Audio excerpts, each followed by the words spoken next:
Nope. I'll let you know when I hear you. That isn't.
There we go.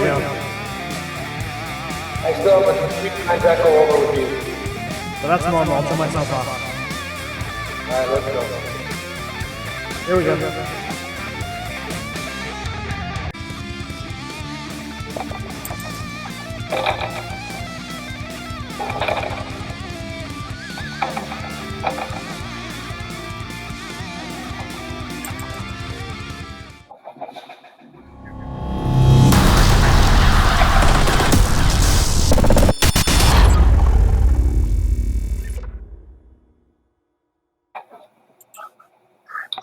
Good evening, everybody. Welcome to Rivalz Race Chat. I'm Clinton Geoffrey along with Adam Ross. And we're a couple minutes late. I'm having some technical difficulties, and I'm going to blame Daniel and Spencer because every time they touch my mixing board, it doesn't work on Tuesdays. So we'll have to figure that one out. But good to be back, Adam. How are you doing, buddy? I'm all right. I'm multitasking tonight, Clinton, because right now our Canadian Sim Racing Series practice for that race is open. So we're accepting people into the league right now. So as we're chatting, you might see me look down, accept people into the league because they have to be in the league in order to see the event and come and practice. Out my other eye, I'm having an eye on Albany, Saratoga. It is Oktoberfest, formerly known as Super Dirt Week, but because it's not really Super Dirt Week this year, they called it Oktoberfest. They're racing every night, and it's great to see dirt modifieds in October in New York State. And beyond that, I'm just listening to the annoying echo that we had right up until the second we went on the air that, of course, our man of mystery, Spencer, fixed before it was time to go on. Wow, that was a long intro. I was going to dig out your first. I was going to say, well, so par for the course, you're only going to pay 1/3 attention to the show as normal this week. So we're used to that. Yeah, that echo was driving me crazy too, and especially when you're having technical difficulties, you're like, just make it stop. Anyways, how's everybody doing? We have an action-packed show. We were off last week. Some of you might have caught the message. We blew a cylinder at Chicasa on the mainframe computer, and it took us down a week. It was important for us to get back up for our final, what we think is our final full cap show for G-Force this season. It's been interesting, but you never know what could still come down the pipe. Can I cut you off for a second, Clint? Yeah. Stuart Friesen just spun out in his heat race at Albany, Saratoga. I heard Marcus Dinkins flip before he even came to the green today, too, for time trials, so Don't spoil it though. I'm on my way to T-Max Bar and Grill right after the show to catch up. So. Well, you're not going to watch it on replay. He got No, a little bit we'll loose catch going up. into one, and then he got collected. And and then he got tagged hard. That's tough. They'll be going to a backup car, but they're equipped for it. I heard he's missing the next NASCAR truck race because of these modified events. Yeah, they put out a release on the weekend and said Christopher Bell was going to drive the truck, but because they're in the playoffs, that is not allowed to happen. NASCAR stepped in and said that won't be happening. So not sure who they're going to put in. Yeah, they changed the truck schedule, and it goes up against the Port Royal 200, which is the Short Track Super Series. He's committed to racing that with his friend Brett Deo series, of course. So, and be that's clear. The story we'll follow and see who they put in who they put in the 52 truck. He stands to make a lot more money racing Port Royal. I mean, people Yes. need to know these things. Like, people need to understand the finances of how these races Do you know Stuart go. Friesen's finances? No, Do you but know I how know his pay structure works? I know Port Royal pays better than Kansas. I don't know the difference in percentages. Have you looked at the Kansas payout? What? Is that how you're going to play this? I'm just saying, Okay. You came off talking like you knew how Stuart made his money. Clinton, the NASCAR backer. Blow some sunshine, Clinton. How am I the NASCAR backer? I don't know. You're just all over it. No, I thought you were the expert because you knew how he got paid. I know he makes money racing. Let's jump into our first clip of the day. Adam, when we put the show together this week, we figured we'd get the fans interacting with us right away. So we had a great time. I want to thank High Grade Roofing and everybody who brought us out to Flamborough on Saturday for Frosttoberfest. It was a great event. We're going to talk about that. We'll show some clips on that. As we look at the rundown, we're talking a bit about iRacing, APC Series, Oktoberfest, which Adam is working on, Frosttoberfest, and a whole bunch of other ones. And we're going to venture down into the dirt in southern Ontario, southwestern Ontario, a little bit to talk about Route 1 Speedway and or Raceway and Southern Ontario Motor Speedway. So hopefully we get all the way around the horn tonight. But Adam, it was an interesting night on Saturday night at Flamborough. A couple of wild things happened. When people asked me how were the races, I said, they were really good, and there was a lot of crazy action that unexpected things, that you wouldn't expect to go on. And let's take a look at the video of the first one, and we'll actually listen to the call of the race.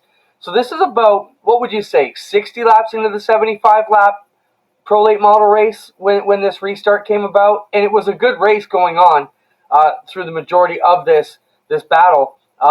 Is that about when you think this clip came in? Around 15 to go, I think, Adam? I'll bet you it'll say how many laps to go on the screen. If Spencer draws it straight out of the broadcast. I would say it was past halfway. All right, throw it up, Spencer. So fans, we want you to make the decision. Should there have been a yellow called in this incident or not? Let us know in the comments. That 97, you can hear it just bouncing off the rev tip, and Shane McGuinness. Wow.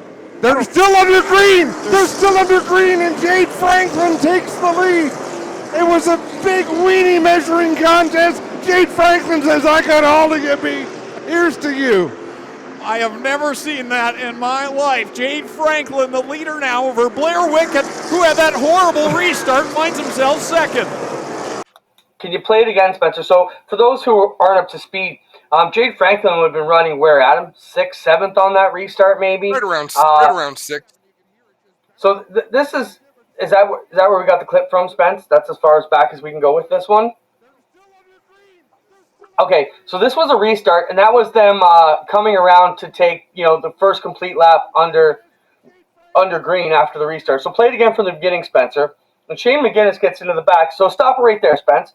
So the 84 here, J.R. Fitzpatrick's leading. They just had a good lap and a bit battle on the restart. McGuinness is on the back bumper. Shea Gamble in third. Adam, am I missing anything out here setting this one up? I don't think so. All right, let it play, Spencer. So McGuinness in the 13 gets into the back of the 84. Okay, now stop it there, Spence. Okay, so J.R. Fitzpatrick just did a complete 360, is back facing the right direction. Everybody slows down. And play it now, Spencer.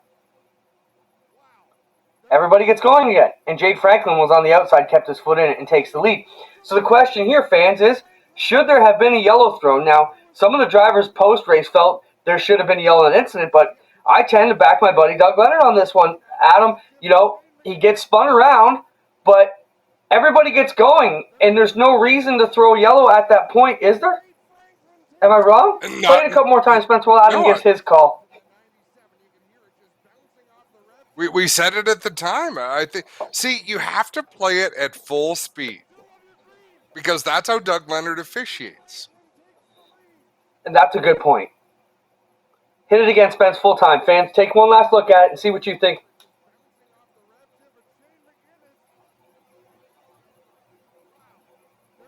So everything kind of slowed down for a minute, and then it all took off again. Okay, one last time with sound, Spence. A shift in that 97. You can hear it just bouncing off the rev tip, and Shane McGuinness. Wow. They're still under green. They're still under green, and Jade Franklin takes the lead. It was a big weenie measuring contest. Jade Franklin says, I got all to get beat. Here's to you. So everything kind of slowed down for a minute, and then it all took off. That was awesome. Okay, so a lot of people, not happy with the call. I mean, what can you do in that point, Adam? They kind of kept going. They didn't really stop. You throw a yellow. Obviously, you're going to put. You have to put Fitzpatrick to the back, right? And McGuinness to the back. So McGuinness guaranteed is going to go to the back. I think Fitzpatrick would have ended up with a worse finish than he actually did if that had happened, because he would have been tail instead of being able to file in where he was. McGuinness probably was the one who benefited from no yellow there. But other than that, I mean, if you're in the race director's seat, I think you've made the right call. Interesting to see what everybody else has to say on that one. So we'll watch for your comments. No yellow, no driver was in peril, racing, bump and run. I agree, Castle, in 1996. Is there anybody for it? That's the question. Well, wait a second. That was not a bump and run. Well, see, you also have to back it up. This happened on the back straightaway. When they were three wide. You've got three drivers who have all chosen. Well, usually when it's three wide, there's one driver who's not chosen to be three wide. There's two others that have helped get it there. Shit's already going down on the backstretch. Okay, so you've got drivers. Nobody is ever happy at Flamborough Speedway when they are three wide. So they're already wound up.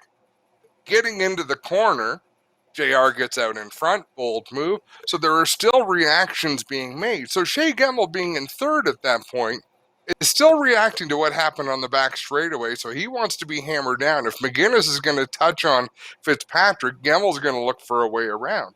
So they're still in the midst of that. And that's where my commentary came from, is the fact that here's three drivers all trying to one-up each other.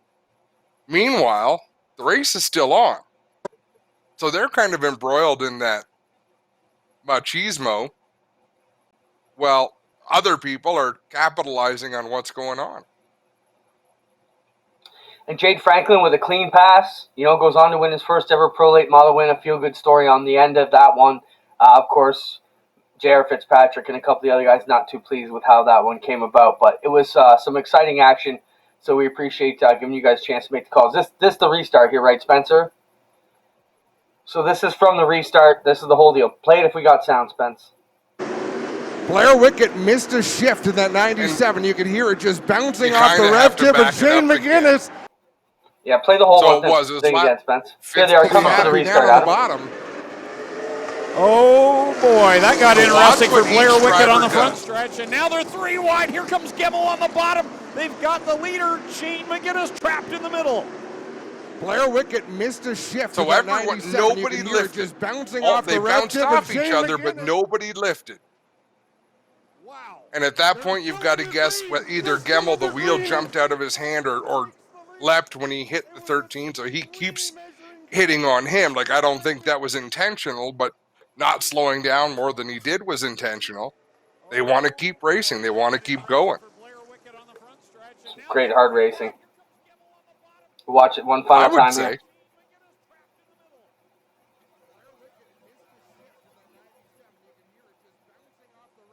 And McGinnis remarked that he got hit behind, but clearly Gemmell wasn't nowhere near the back bumper when he got in the 84 there.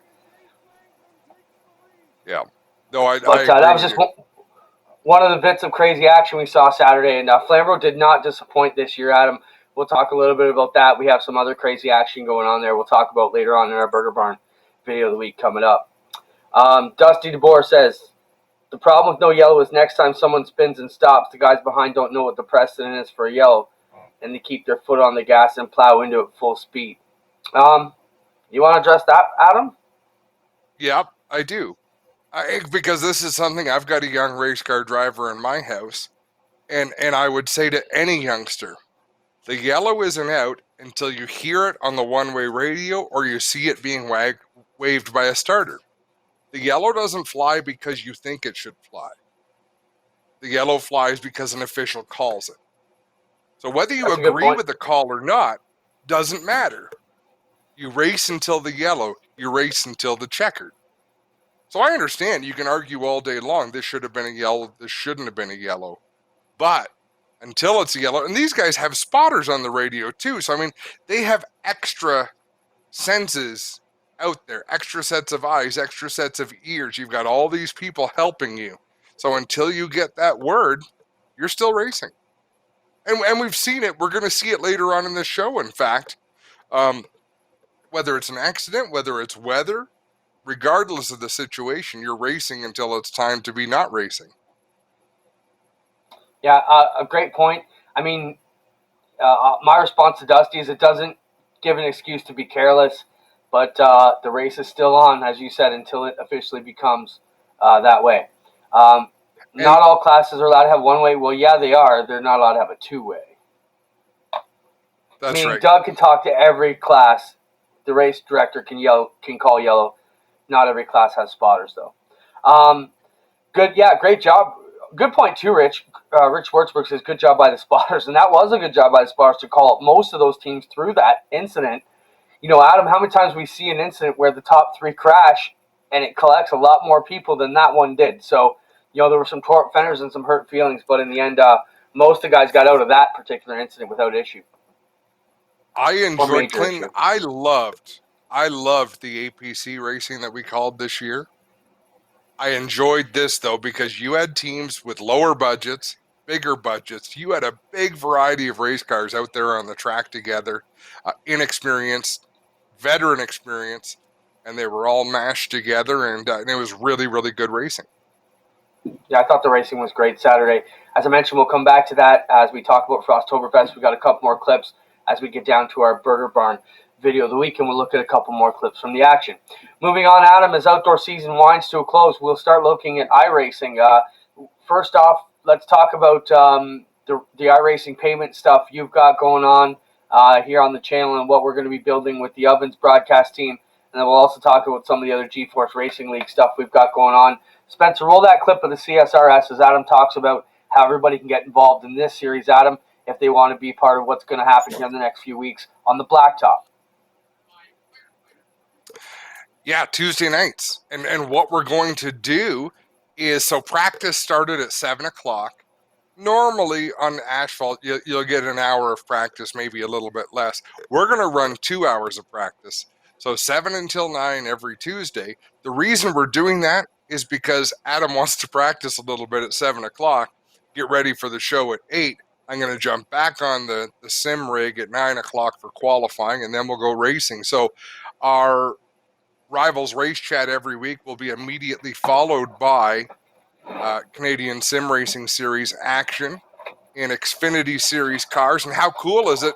In this clip, we saw Rafael Lassard, a recent winner in the NASCAR Truck Series down at Talladega. Yeah, that was a cool deal. He managed to hang on after another Canadian Friesen got in trouble after leading to the last lap. And I was excited to hear that call as we were getting ready to go live at Flamborough. That's once again, Adam, how can they find the league and how can they get involved in the blacktop stuff? I'm a classic case of one of these guys who is a hardcore dirt guy, but on iRacing, I much prefer to drive on the blacktop because I picked it up a bit easier as I try and pick up the dirt stuff a little bit. So, I'm excited. So if you're not as comfortable as all the other dirt leagues we got going on, here's one for you to get out. So let them know where they can find us and sign up. Yeah, if you're on iRacing, go into the leagues, search Canadian Sim Racing Series, and a couple of people did. I just accepted Clinton Nichols and Alex McCollum, so awesome. Now they can go in and join the practice and get ready to qualify. Right now, we don't have a full field of cars. We can take as many as 43 cars every week, so we've got our drivers who have guaranteed spots, like guaranteed that they're part of the league because they've been in different leagues that we've run for years, but there will be some spots open. Awesome. Let's switch it over to the dirt now. We got a message from Roger from the G-Force Racing League that the Gauntlet is here, and throw some of those clips up, Spencer. The G-Force Racing League has been awesome. This is some of their Street Stock League clip, and Adam, I sent you a message last night and said if you haven't checked this out, folks, the entertainment value is awesome. You've got a lot of the drivers you'd know from our leagues, like Jeff Barker and Ryan Beagle, Clinton Nichols, the Miller, Travis Miller, and these guys are out here racing. They got street stocks, they got late models, they got every kind of league you could ever want to run on the dirt here on the G-Force Racing League. So check that out. Join us tonight at 9 for the first race of the G-Force Gauntlet Division at USA Speedway, sponsored by Ohsweken Speedway Racehorse. The G-Force Elite 360 roster for the fall season has already been selected, but you could still transfer each week to the G-Force Gauntlet race every Tuesday at 9. Test your skills against some of the best 360 drivers in iRacing. The G-Force Gauntlet will run on Tuesdays at 9 p.m. starting tonight and will be run as a separate division for non-elite drivers only. Each week, the top 5 will transfer to the following elite race the following night. A minimum dirt I rating of 1200, a minimum C dirt license to go to the G-Force Gauntlet division in iRacing leagues. So again, the G-Force Elite division will run on Wednesdays at 9 here on G-Force. Contact Roger Craig on G-Force Racing Leagues on Facebook for more information. That's the G-Force Racing Leagues. Look for Roger Craig, and we'll get you up to speed. Now, I got captivated by it. I don't know why. I was doing something with G-Force channel broadcast last night, and I got myself watching their most recent street stock race. And Doug Elkins and the other gentleman from down south, I can't remember his name, but it's like you're watching a street stock race from Georgia with our guys in it. It is super entertaining. The broadcast quality they've done is a great job, too. So check that out. That's the G-Force Leagues, and that's all over the channel. So if you're finding us here on G-Force, just go to the videos, check out the iRacing, and I promise you the level of competition, the broadcast quality, you're going to be just as entertained almost as much as you would on the outdoor stuff. So whatever your pick is, check it out, and you get to see some of your friends and some of the folks you know racing as more and more get involved. Anything else we want to talk about iRacing, Adam? No, I think we're good with the iRacing. I'm just answering a couple of messages on, hey, how do I request to join the league? And you just have to search up the league. And I'm not even sure, but there's a big ask to join button. So as soon as they get that, we will accept them. And yeah, that's it for iRacing. It's pretty simple. We like to keep it that way. All right, moving on to our season with APC in 2020. We were super honored here at G-Force to have our crew asked to come out and present the APC Racing Series this summer. We did 5 races, 3 different tracks, and it was amazing. All the action we got to go to was so good. I felt like I got to meet a whole new realm of racers and business folks and supporters and fans from the APC Series, and that was exciting for me to get out there, to get to go do broadcasts at places like Jukasa. And these are some of the clips that our team was able to bring. The Fly Duo drone crew we brought in was just badass at Jukasa. And if you missed the Jukasa broadcast, the championship night, you got to go back check. Just check out this. He flies up from the back and then watches the field fly under. These guys were absolutely amazing. And the addition to our coverage, we were able to bring, even when cars wrecked or we had cleanups on the track, just the bird's eye view was so amazing, along with all the other awesome coverage. We can't thank our crew enough, who jumped in every week to help make this work. Adam, as you know, they were long days for some of the guys like Spencer and Daniel. Some nights it was 16-hour days where they started at 9 a.m. and weren't done until 1 a.m. in the morning the next day. So just awesome. And the level of racing, Adam, it was exciting as all hell. Like, the APC Series is badass. If you have not watched it, go back and check it out. You will not be disappointed, whether you're a dirt fan or a pavement fan. Yeah, it's a great series. It's a great show, and there's lots of room for improvement, Clinton. I mean, there's little things that'll just keep making it better and better, and that's what the race fan needs. That's what the race tracks need. That's what the racers need. Did you see Shane McGuinness commented on Facebook, Clinton? No, I didn't see that. Yeah, he commented, crazy restart, didn't mean it. And you know what? I wouldn't apologize. He probably didn't mean to spin JR, but he's driving hard. Shane has always raced hard. And if there's half a hole, he's going to put his car in there, and he's fun to watch. Yeah, JR probably didn't like it, and Shane might want that half a lap back again, but it was entertaining. He's hungry. We need more hungry racers. Yeah, and you said that from the start of that race when McGinnis was running up front. He's aggressive, and it's going to be exciting. Boy, was it ever. So we're just seeing various clips of us from around the province this summer and some of the action we saw. Great job putting that together, Spencer. But we are super happy. As far as we know, all the folks at APC are happy with us. Luke's been pretty vocal on, giving us that comment a week ago saying in the London paper it wasn't something he would have considered, but now he doesn't think he would do a race without us, and we're already planning some great stuff for 2021. Whether we get back to normal or we have another crazy season like this, we'll be ready to bring it to you along with all our partners and our crew. So, if you haven't checked it out, go back, look for the APC on GeForce. The videos are here. The production quality is amazing, and you won't be disappointed. Almost all the finishes came down to the wire, and it was excellent. So make sure you check that out. That's APC on GeForce here. We had a question, a comment about the driver of the 71 car, and I just wanted to let you know we're going to get to that little bit later in the show. I think fairly soon. So hang in there. We'll give you that update in just a little bit. Well, we can jump to that now. Spencer, we're going to switch up Oktoberfest. Well, Adam, let's just talk quickly about Oktoberfest. So you and I made the annual pilgrimage to Super Dirt Week for about the last 15 or 20 years prior till it became moved to Oswego. You've been down a couple times. I've been there once since it moved to Oswego. Obviously, with COVID situation, the Canadians could go, and we talked about this about a month ago on the show when they announced it. But it kicks off tonight, 6 straight nights of dirt track modified action, including the Sportsman, the Pro Stocks, and the 315 Modifieds. And they got a few combinations of divisions each night. I love this mini tour they've put together. It's sort of a modified Hell Week, if you will, and they're going to go through it. And I know even a lot of my modified buddies who can't be there, they'll be tailgating 6 days straight over at T-Max Bar and Grill, as I mentioned earlier, where I hang out. They've planned out dinners every night, and they'll be fully supporting it on the stream. So gonna miss not going down there, but if you have a chance to check it out, pick up Dirt Vision. You won't be disappointed. I think it's only about $40 for the month, and to catch all the action, and you'll be super impressed with what you see. Am I right on the price point there, Adam? I don't think there are any catches, were there? I paid $39 US, and that'll get me all the races. Yeah. There you go. If you're ever going to do Dirt Vision, this is the week to do it. This weekend is the first time I will have ever had Thanksgiving dinner at home with my wife. I laugh because Christine said that the same thing to me. It's been the last couple of years I've been home, but yeah, I'd always come home to it on the Monday to the leftovers. But Angie, so before Connor was born, Angie and Devin came to Super Dirt Week with me. So we had Thanksgiving dinner in Syracuse. But yeah, there hasn't been a time, and definitely not at home. I haven't been home for Thanksgiving since the 90s. We always got taken care of down there from the Tubies and the Bakers and Wagner's. They always took good care of us and our crew. That was awesome that they fed all our American buddies on the Sunday after a long 200 at the mile to come back. You got that turkey dinner waiting for you. It was always a blessing after the week we had beating our bodies up there and drinking too many beers. Let's move on to Frosttoberfest. Yeah, let's do it. No, finish it by all means.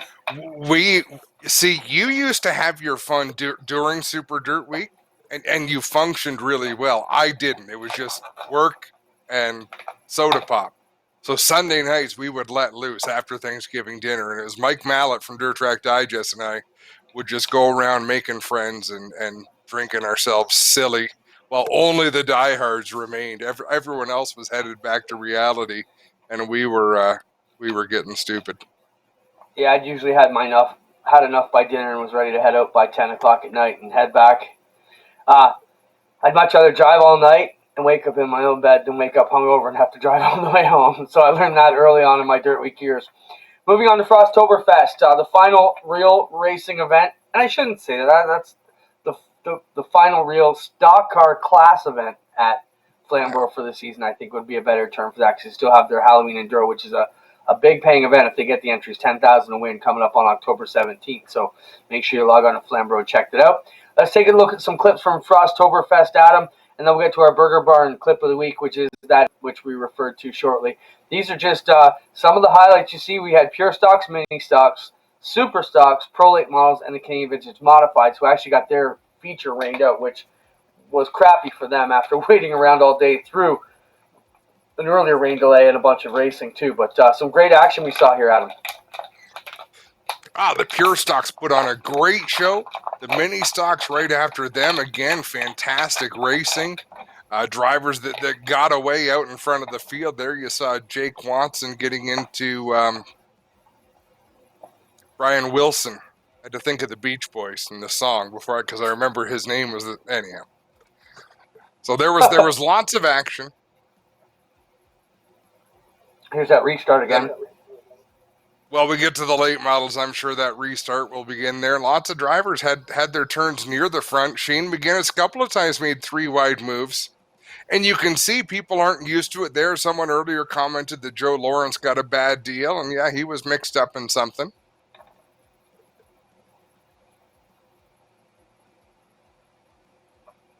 Blair Wickett tried to go airborne. And now the super stocks, and they've been exciting all year long. There's Dennis Sabalski getting into it with Justin Collison. Gary McLean going around, and then you can see the sun going down, the lights coming up, and this was the big one. Yeah, we're going to talk about that one in depth here coming up. So that will lead us to our Burger Barn video of the week, Adam. So this is during the super stock race. Spencer, if you have the call of the race, play that, and let's hear Adam and Greg set this one up as we get ready. And these are basically the top 5 are running, rolling along. We think everything's all right, and then all of a sudden just chaos breaks loose. Infield, and he's going to come to rest in a bad spot. He's not going to get a yellow down there, and I think the hood pins have come off on that 96, so if he does get up to speed. Oh! Fluid or something in corner 1 as everybody stacks up down here. Wow. Stop it there, Spence. Can we go back to that shot? Infield, and he's going to come to rest. Adam, set it up. Okay, so there's the drive shaft right top dead center of the screen. And there's actually, so we found out that a lap car had just broken its drive shaft, was headed for the pits on the exact lap that the leaders were coming out of 4, and they hit that oil, Adam. So you take it from there. There's actually, have you seen the in-car footage from Donovan Price? No. Donovan Price, and the camera was filthy, so it's kind of hard to see, but he's coming off the corner. You see the 99 car slap the wall, and then you see the 96 spin to the infield because he spun out in the transmission fluid of the 99. And then there's nobody else coming until the leaders. And you don't think, I mean, I know Doug Leonard felt horrible about this. Clint, I was sitting, if you could see just to the right of the screen, that's where Greg and I were sitting to call the races, right above where these drivers all hit. We couldn't see fluid on the racetrack either. And you're looking right down the front straightaway. You know, your angle's perfect for that. Play it again, Spencer. What a crazy deal, though, Adam. There's only one other time I saw this, and it was on dirt. And we'll play that clip, too, from Ransomville a few years ago when it started raining halfway through the lap. But so the 96 Price had just spun out through the infield. The leaders are just coming out of 4. And craziness. Play the audio, Spencer. Fluid or something in corner 1 as everybody stacks up down here. Wow. And even though safety equipment in race cars has advanced a ton, Clinton, the worst impact you can have is still the driver's side slapping the wall. Right? That quick impact, get your head, get your arm, your shoulder, just unfortunate way to make contact. Yeah, real bad. And, you know, Camrath was dazed for a bit. They did transport him to the hospital, I think. definitely suffered from a concussion. I would assume. We haven't got the official report, but he was Well, able to get out of the car, walk away on his own. What do you know about the situation, Adam? based on his own post, there's a fracture in his left shoulder and a concussion to deal with, and that's the extent of his injury. So tough lick, hard hit, and glad that he was able to climb out of that race car. And Corey McAllister came on and praised Sean Chenoweth and the race car that he built for being as safe as it was. Certainly a scary wreck. Rarely does it happen in racing when you see all the top 5 crash in one wreck. Want to send our best wishes out to Cam Rath and his team there and for a speedy recovery. Always scary, and just goes showing on, even when you're out front leading by a mile, you can still have a big problem that's going to cost you some grief. So you're never really safe when you're on the track.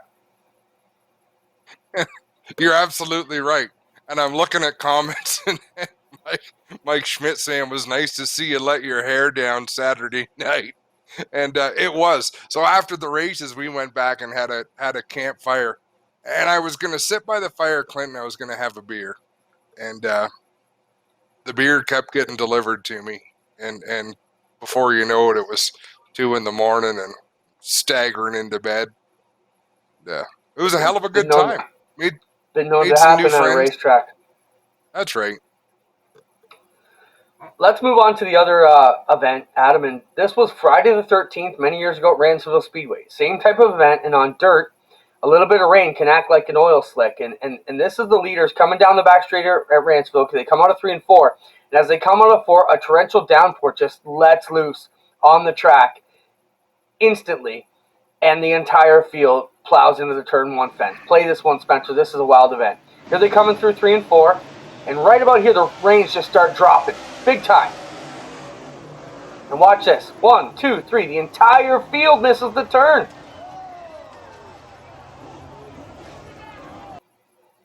Play it again, Spencer. Clinton, let's you and I be quiet. And Spencer, turn that sound up as hot as you can get it.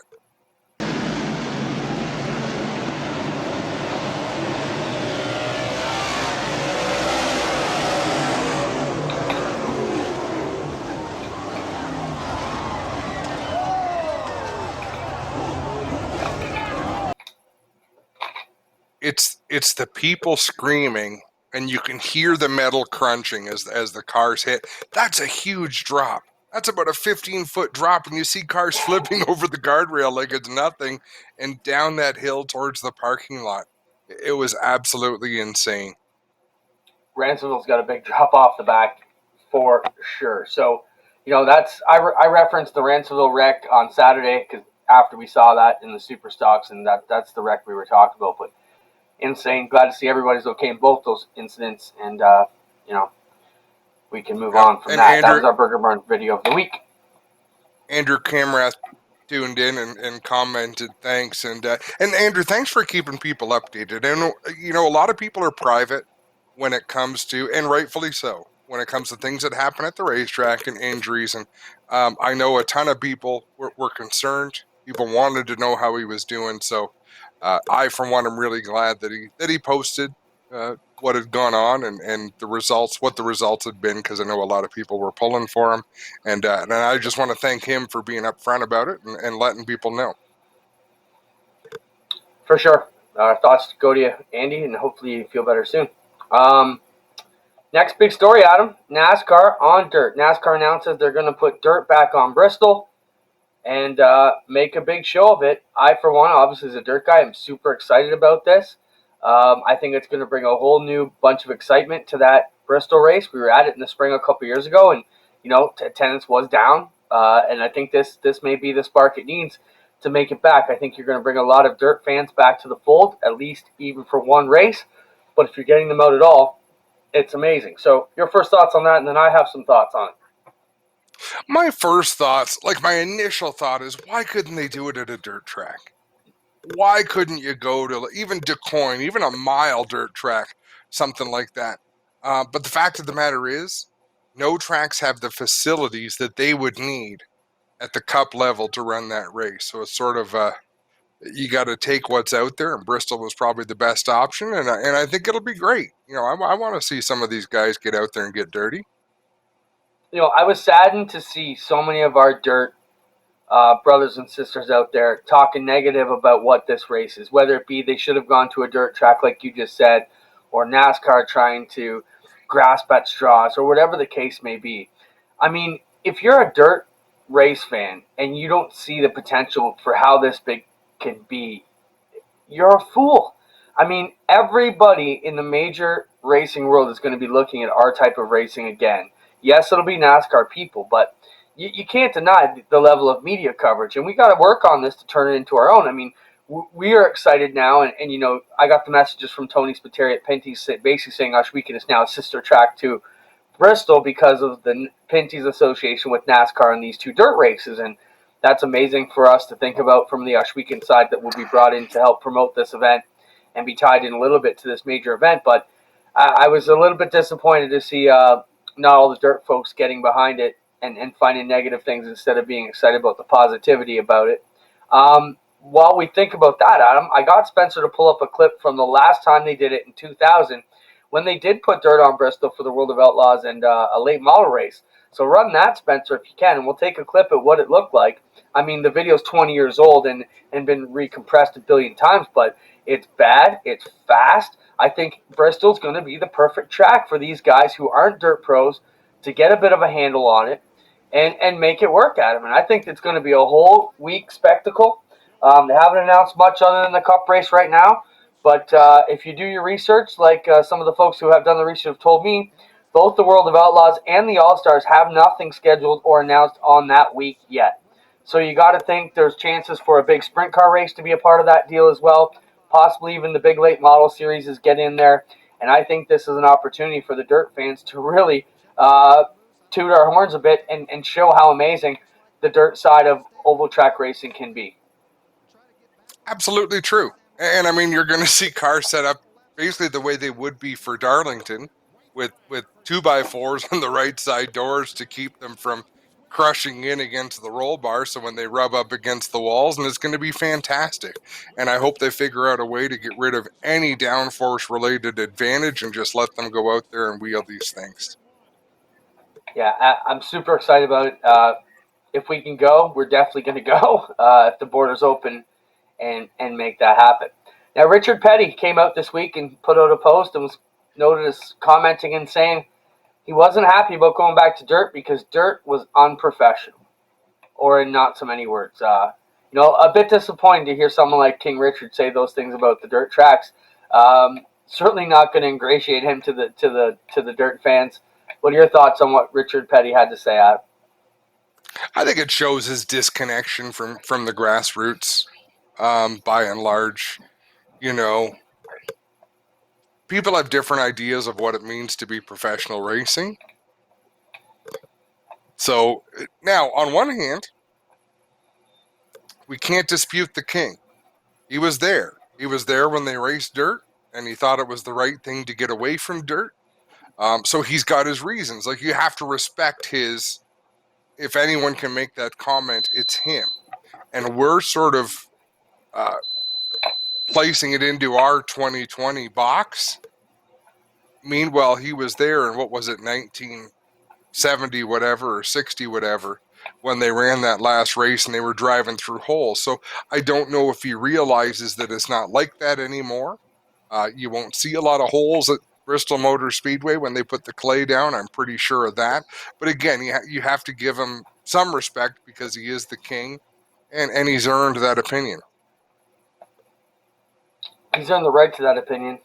I don't know if he's earned that opinion. I'm going to agree to disagree with Richard Petty on this one. I don't agree with him. I don't agree with him. I'm just saying, he's the king. Let him have his opinion. Look at his race team. Not everything stays at the top, right? And his opinion doesn't stay at the top, but it's still. All dinosaurs will die eventually. That's what I've been saying for a while. I love King Richard, but I didn't like his comment this week. But we're going to prove him wrong next March, so no worries there. Is this the week for Kyle Larson, Adam? Is this the week he finally makes the return to NASCAR? Each week, it seems the rhetoric heats up more and more with people talking about this is the week. Mark it. You heard it here first. And today they announced Alex Bowman goes to the 48 car. Is that opening up a big seat here for Larson possibly? As we follow that situation, we have nothing official, but as silly season comes farther and farther along, you have to wonder, are we going to see Larson out there or not? Well, I'm really curious about what we do see. Like, did you see the announcement today about the 48 car? Was Yes. it today or yesterday? It was today. How is that even an announcement? Who the hell cares? Hendricks has 4 cars. You can interchange any of those 4 cars. People go from one car to the next. There's no difference between the 48, the 88, the 24, or the 9. Put a different wrap on them and let them go. It was like a complete non-announcement. But you got to think they're setting up for something. Are they opening up one of these other seats for Larson to get in there? Because the sponsors would be more apt to bringing them back. So that's where everybody's coming from. And I read the whole article today about Alex Bowman to see, and there was no mention of any of the other team cars out there, which I found a little bit curious as well. Yeah, so it is bizarre. So is the door going to open to Kyle Larson? It looks like things are taking place. And I think it's been, it's been handled fairly well. If he wants to come back, I think the door should be open for him to come back. I think in a sensitive society, he committed the unforgivable sin, but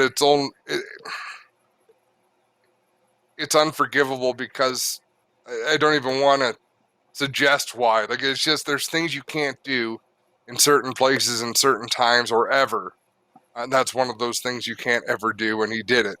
Meanwhile, if you walk through the pits at any given time, or if you listen to the radios at any given time on various race teams, you hear things that are quite shocking as well.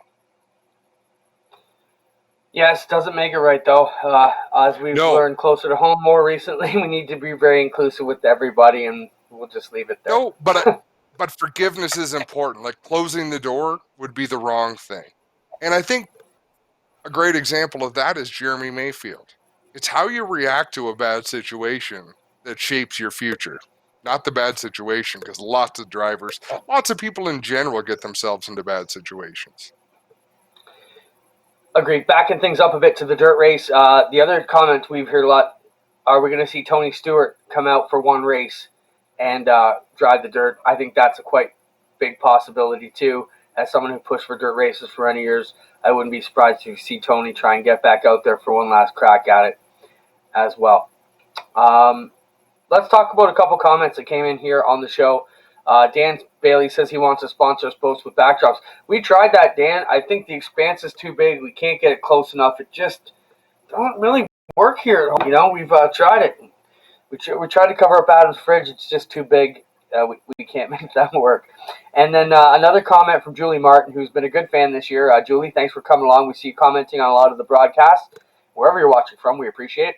Will 2021 live races be aired on GeForce? 100% we will. We will continue to expand our menu of live races. If we can get back to Ash Weekend, they'll be live every Friday on GeForce as well as some other outlets. Yes, we are definitely ramping up. APC has shown interest in bringing us back for whatever their season entails in 2021. We were also talking to some other tours, and we've already told Spencer and the crew, be ready. You could be busy every Friday, Saturday next summer, along with a lot of go-kart stuff, Adam. We've been talking about enduros. You're just going to see us ramp up more and more as we get into it, and what our ultimate goal is to be the best free racing platform around to bring you all the best action we can. So, and Spencer keeps writing trailer after every sentence on my message today. Yes, we're working on acquiring a new broadcast trailer, also to make things mobile and more step efficient, if you will, for us trying to set things up. It's been a good summer, and we had a great time. I think we're closing in on 20 events or something we did, And that was amazing to get our crew out when it didn't look like we were going to get anything done when June started. Let's move on now to one of our other buddies here. I actually sent, I'll give Greg Boydell a shout out. Greg Boydell sent me a message today and said, hey, have you seen the pictures of Rico Abreu's home? Of course, he lives in California in the hills, and they've been ravaged by wildfires. Spencer, do you have any of the photos that we had? There's a look at Rico's home, and I'm not sure if this is actual house, but this is some of the buildings on his property, totally gutted. Sad to see that such a great guy like Rico is going through. There's his practice track with the forest burning in the background. And Greg Boydell said, Rico's one of our family now. What can we do to help him out? So I sent Rico a message today, not actually expecting to hear back from him, but here's the message I sent him as we look at the pictures. Hey, Rico, it's Clinton from Osh Weekend Speedway up here in Canada. We have seen the images from your home, and a few fans are asking if there's anything we can do to help. Is there a place they can send donations? Is there anything we can do to help out? All the best to you and your family. Let us know when you have a chance from your friends and fans here in Canada. So I will let you know as soon as we hear back from Rico on what Canadians can do to help them out in California. If you want to help them deal with that, he's had to put his racing on hold for the most part and just deal with the situation at home, which is a horrible one with these natural disasters and the wildfires going on. So want to send our best out to one of the guys who was supposed to be up here in Canada racing with the Canadian Sprint Car Nationals a month ago and was just fabulous when he came to town last year. So all the best to Rico and his family in this trying time.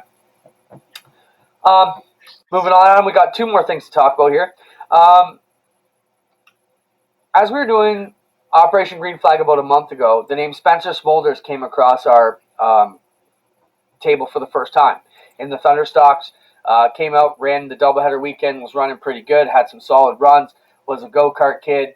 And, it's funny when you meet people like this, and I kind of felt the same way about Dale Curran or Jeff Durnan when they came when they came to the Action Sprint Tour. We have champions that we talk about in the Action Sprint Tour all the time, but we have them in Thunderstocks too. And Spencer Smolders has a great story. His family started Route 1 Raceway down in southern Ontario to give go-karters who couldn't get across the border to run these national events a chance. And I know go-karting is big and dear to your heart. You're huge into go-karting and a big supporter of that. Grew up on that. My kids go-karted. My brother go-karted. So I believe it is a big stepping stone to what we're doing. So this is about a 3-minute video that they put together, and it's always awesome, Adam, I think, when we are enlightened about someone's history that we didn't know about. And I really took a great enjoyment in watching this about the Smolders family and learning how much success they've had in the karting world. And we never even heard of them until a month ago. So this is a cool deal. Check this out. This is Route 1 Raceway with the Smolders family and their video. Spencer, roll it.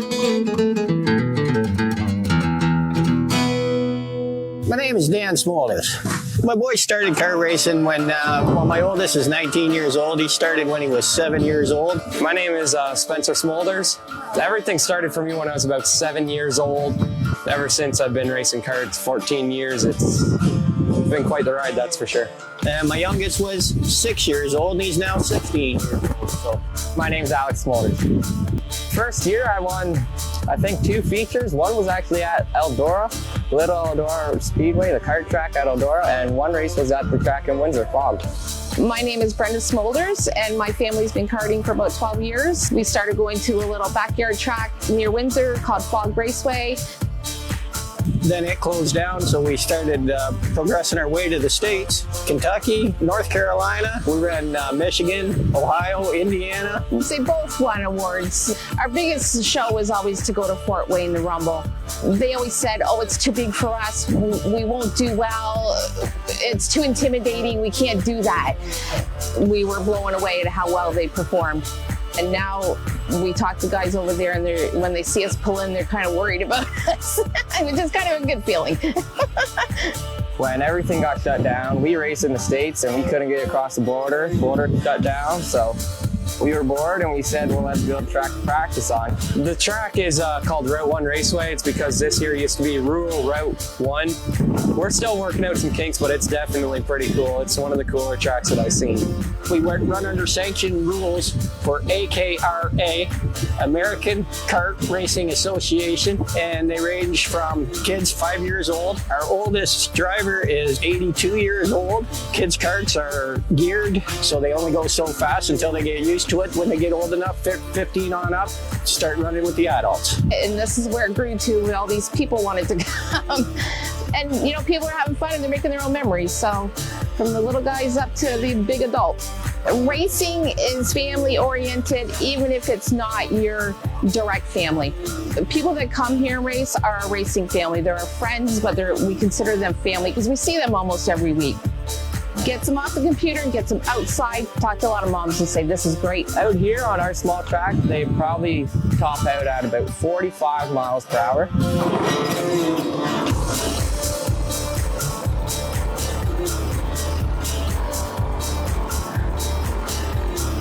The response has been awesome. We got guys coming from 6-7 hours away, sponsors that come in and sponsor races, and we pass that on to the drivers so they keep coming back.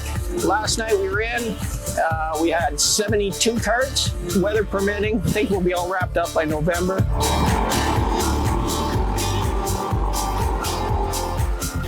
I like the adrenaline, that like having to have complete focus all day from the moment you get to the track. And when you're out on the track, nothing else matters.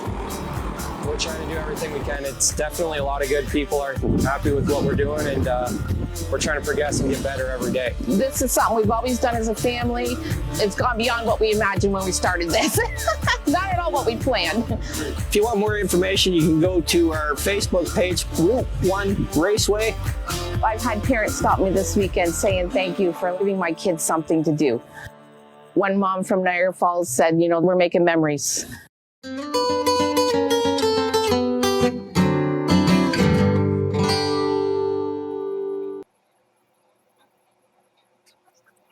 I love it. What do you think, Adam? Well done video. That was nice, nicely put together. But like we said, so we'll obviously be watching about Spencer. He's since reached out to me about inquiring about buying a motor through OSR, and we talked a bit. But it wasn't until you saw the video, you're like, wow, like these guys have done a lot. To run good at the Rumble at Fort Wayne is in the karting world is amazing. That's equivalent to running Daytona, in a truck. So it's pretty awesome to see these guys, and I'm definitely going to have to make sure we welcome them a bit better, get to know this family because they're obviously doing it right. And I can't wait to get down to Route 1 Raceway and check it out down by Southern Ontario Motor Speedway in Merlin, Ontario. So we wish them all the best. They've done all that since COVID started, Adam, and that's just been amazing. The other thing I want to mention from that end, our final thing on the show tonight, Southern Ontario Motor Speedway is offering some track time. I believe it's this coming weekend. If you want to get out there, contact Blake or Henry down at Southern Ontario Motor Speedway and figure out how you can get out there and run some track time. They're looking for some people to come out and put some laps on the newly configured track and help them put it to bed for the winter properly and also make any improvements they need to at the end. So for anybody who basically hasn't had enough track time around here on the dirt and wants to go down to Southern Ontario Motor Speedway, you're welcome to make that happen. I think we had a great show tonight, Adam. I want to thank everybody for joining on and participating with us. As usual, we'll be back next week. There's tons of iRace stuff going on. You've got Adam's Mindwell session Thursday, and of course, Oktoberfest all this week happening on Dirt Vision for us guys. So, anything else you want to add, Adam? It's time to go qualify at Las Vegas. Next Tuesday night when we sign off, we'll head straight into the broadcast. It'll be good to have the Ovens brothers back doing our broadcast on Tuesday nights of the iRacing stuff. So right after you and I finish squaring off, then people can be entertained by watching some familiar names iRace. Yeah, so if you're enjoying this show, as Adam mentioned, next week, join us for a doubleheader, and we'll be on the blacktop. Where are we going to be racing next week? Probably go back to Las Vegas again. We haven't even unveiled the schedule yet. All right, I'm going to dust my rig off and get ready to come out. Thanks, everybody, for being with us. Thank you, Spencer, for everything you do. Thanks to our G-Force crew for everything you've done, all our support and sponsors. We couldn't be here without you. We'll continue to provide a live free platform for you to enjoy the best sport in the world. I'm off to enjoy some races from Oktoberfest. Adam's off to try not to get lapped at Las Vegas. And Spencer's going to keep working on next week's show because that's all he does for us. We love you all. Stay safe, and we'll see you again soon. See you, Adam.